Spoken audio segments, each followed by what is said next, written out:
And I'm not disrespecting Giannis in any way because I love Giannis in the whole nine. While you were in Greece, you didn't know about basketball. You wouldn't know about basketball if it wasn't for Michael Jordan. Talk all that junk all you want to, but there's levels to this, and I'm telling you right now, LeBron James is phenomenal as he is. Number 2 all time. Never, ever, MJ. It never happened.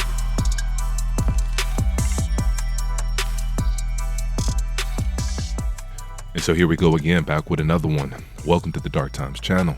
And before I go ahead and get started, make sure you guys hit that like button for me. And if you're not new to the channel and you enjoy the content so far on this channel, make sure you go ahead and hit that subscribe button for me as well. And so we got the NBA season less than a couple of hours away. And what would an NBA season kickoff be without the great debate? The GOAT conversation, LeBron versus Jordan. And so recently Giannis came out and said that he had LeBron as his number one player of all time. Oh, you know what? No. This is blasphemous. Go ahead. I'm sorry. I didn't mean to interrupt. I thought you were finished. I thought you were finished. Go ahead with the blasphemy. Here's the thing, Legs, and you know this. Normally, contemporaries won't say a contemporary is a GOAT. And so this is why people think that Shannon Sharpe is on LeBron James and Rich Paul's payroll. Because Shannon Sharpe is somewhat of a student of the game. He follows sports closely. He was around during the time that Michael Jordan was in his prime.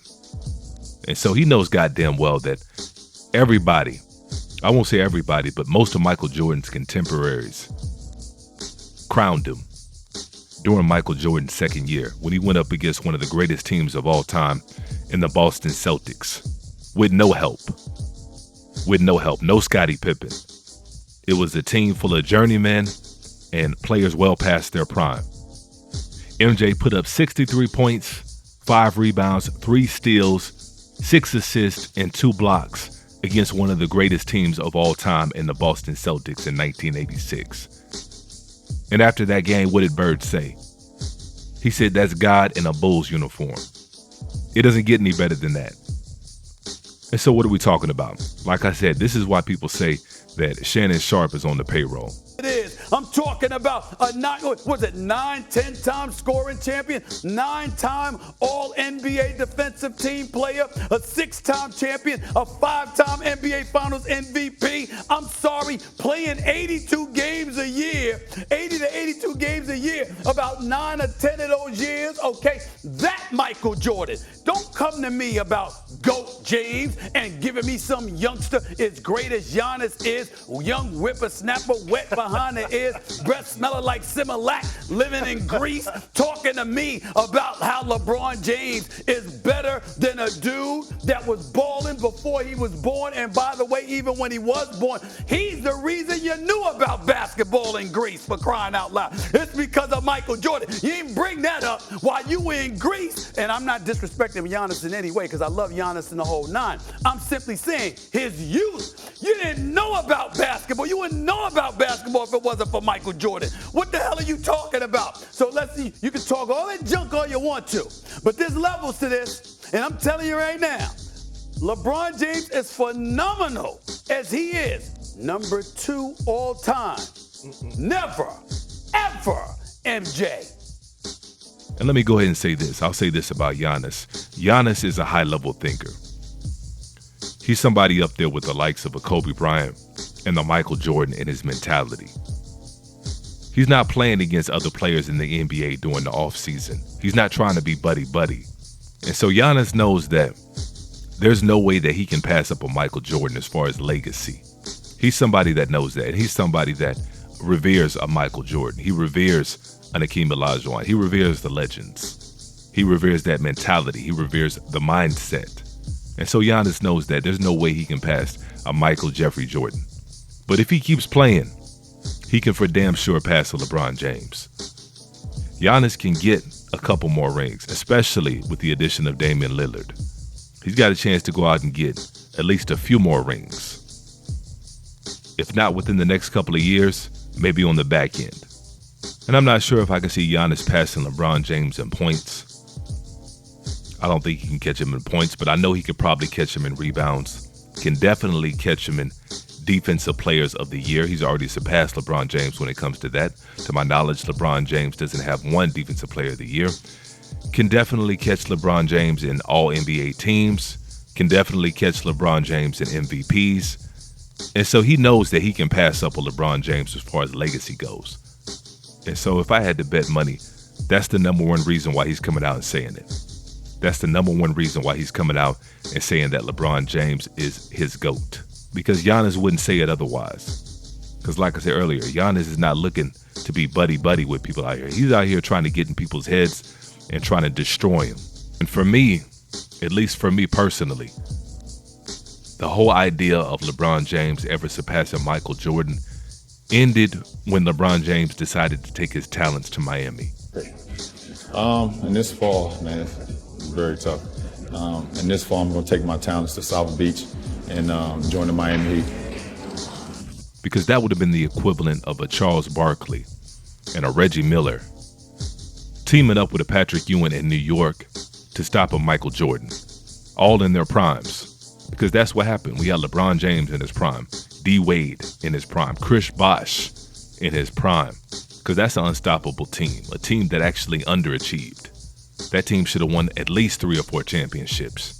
And I know people will point to the fact that we've had situations like that before. But not really. When you talk about a Kevin Garnett going to the Celtics, teaming up with a Paul Pierce that was past his prime, but still productive. When you talk about that, that's something totally different. Kevin Garnett was never that guy. As good as he was never considered to be the face of the league. Paul Pierce was never considered to be the face of the league. A Charles Barkley going to Houston towards the end of his career was never the face of the league. A Scottie Pippen going to team up with Hakeem Olajuwon back in 97, I believe, in Houston, when everybody was past their prime. You had an old Drexler, you had an old Olajuwon, and a banged-up Scottie Pippen teaming up. That's something completely different. Back when you had Karl Malone and Gary Payton trying to win a championship with the Lakers, that's something completely different. You're talking about guys that were never the face of the league. When you have a Magic Johnson and you have a Larry Bird, individuals like this weren't looking to team up. They wanted to face off against each other. Every chance they got, they wanted to face off against each other. They wanted to see who the best was. You got your squad, I got my squad. Get on a banana boat together and see how many rings we can win together. Now, I want to test myself. I want to test the best. I don't want to team up with them. And so that's what we got with LeBron James. LeBron teamed up with a prime D-Wade, who at that time was probably considered to be up there, right there with the likes of Kobe Bryant at that particular time. Kobe Bryant was on the decline, and Dwayne Wade was right smack dab in the middle of his prime. And so, like I said, for me, that ended any future discussions of LeBron James being the best of all time. I talk to comedians, none of them say Chappelle, put Chappelle as the GOAT. They say, nah, he's my contemporary. When we talk about baseball players and we talk about singers, they don't put them on the GOAT list. They go back. But for Giannis, one of the 2 best players, he's either first or second. I got Jokic 1, I got Giannis as the 2nd best player in the NBA. But to have him say that, because we hold so much credence when everybody else say Jordan, you don't hang your head, Stephen. Pick your head up when I'm talking. You pick your head up, you look at that camera, you look at me. When other players say that Jordan is the GOAT, you up here pounding the table about, you heard what he said? Did you hear what he said? He got these championships. He got his MVP. He did that, right? He did it's not fluid. No, LeBron James is the GOAT. And until otherwise noted, nobody's knocking him off that throne. So I don't know who the guy that's going to come along in 5-10 years to try to claim this throne. But right now, until otherwise noted, it's one LeBron Ramon James. LeBron James is like a godfather or an uncle. I'm sure you can relate, Unc.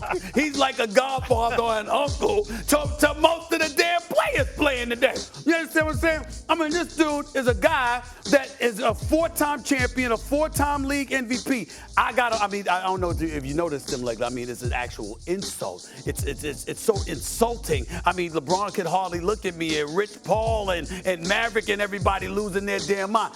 I got him number 2 all time in the history of basketball, and that's an insult. And that's sad but true. People act as if being called the number 2 best player of all time is some kind of insult, which is generous, in my opinion, calling LeBron James the second best player of all time. And I can understand it, but he's still not my second best player of all time. There's still a few more names in front of LeBron James. The people like Shannon Sharp and Rich Paul and these guys are ridiculous. It's unbelievable. But he is, okay? Not a 6-time champion, a 4-time champion. You talk about teams that LeBron has gone against, and KD with Steph and Clay. Jordan never went with against anybody like that. Guess what, Shannon? We wouldn't know. You know why? Because in 6 NBA Finals appearances, Tim Lakeland, correct me if I'm wrong, Jordan never even allowed a series to get to a Game 7. He never allowed it to get that close. When you talk about the greatness of LeBron James, there have been times where we've debated, well, is KD on that level? You know, Kobe back in the day, was he on that level? God rest his soul. Others as well. But when Michael Jordan was playing, you know this, was it not Michael Jordan and everybody else? Did everybody not know it was Michael Jordan and everybody else? Is there not a difference between respect and reverence as opposed to fear? Yes. Look at Shannon Sharp looking crazy. You know Stephen A. Smith is speaking facts. When Michael Jordan was playing, like I said earlier, when he put the league on notice and went off against the Boston Celtics, after that moment, it was Michael Jordan and everybody else. And everybody knew once Michael Jordan got a little bit of help, it was going to be a wrap. But from that moment on, when Jordan went off in the Garden, everybody knew who the best player in the world was from that point on. And it wasn't even close. And there was no debate. But you can't say the same thing for LeBron James. It was a musical chairs of who was the best. Is it Kobe? Is it T-Mac? Is it D-Wade? Is it LeBron James? Is it Tim Duncan? There was no debate when Michael Jordan was at his peak. And shout out to Tim Legler. Tim Legler just put the nail in the coffin on this one, as far as I'm concerned. Michael Jordan never had anybody on his team that could go drop 40 on any given night. That wasn't Scottie Pippen's game. Scottie Pippen was a slasher and a decent spot-up shooter. But he wasn't a guy that was going to go out and create his own offense and drop 40 in a game, let alone a playoff game. He was a lockdown defender, a good distributor of the basketball, and a guy that was a decent spot-up shooter. Outside of that, his offensive game was very limited. All of Michael Jordan's teams were well-constructed teams. All of his championship teams, at least, were well-constructed teams. Everybody had a role to play.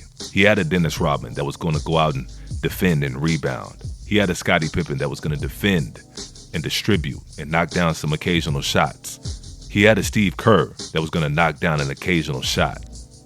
He had a B.J. Armstrong that was going to do his thing. But outside of that, he didn't have a Kyrie Irving that could do everything on the basketball court.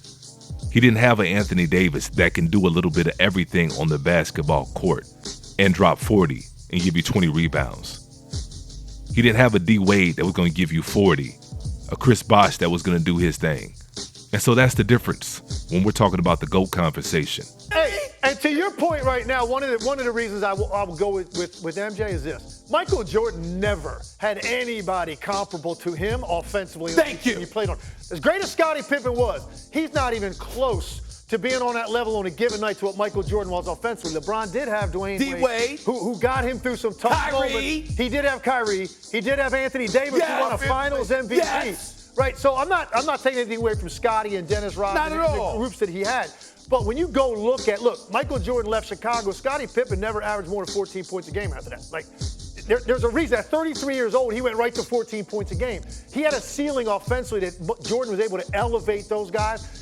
LeBron, as great as he is, he did have guys like Dwayne Wade to go get you 35, 40 in a playoff game, if that's what you needed that night. Kyrie to do what he did in the Golden State series that they won. Anthony Davis to be the best player on the floor in the Bubbles finals that they won. So there's so many elements to this argument, Shannon.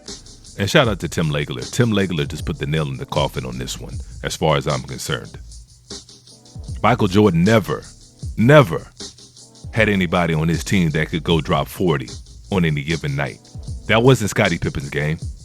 Scottie Pippen was a slasher and a decent spot-up shooter. But he wasn't a guy that was going to go out and create his own offense and drop 40 in a game, let alone a playoff game. He was a lockdown defender, a good distributor of the basketball, and a guy that was a decent spot-up shooter. Outside of that, his offensive game was very limited. So all of Michael Jordan's teams were well-constructed teams. All of his championship teams, at least, were well-constructed teams. Everybody had a role to play. He had a Dennis Rodman that was going to go out and defend and rebound. He had a Scottie Pippen that was going to defend and distribute and knock down some occasional shots. He had a Steve Kerr that was going to knock down an occasional shot. He had a B.J. Armstrong that was going to do his thing. But outside of that, he didn't have a Kyrie Irving that could do everything on the basketball court. He didn't have an Anthony Davis that can do a little bit of everything on the basketball court and drop 40 and give you 20 rebounds. He didn't have a D. Wade that was going to give you 40, a Chris Bosh that was going to do his thing. And so that's the difference when we're talking about the GOAT conversation.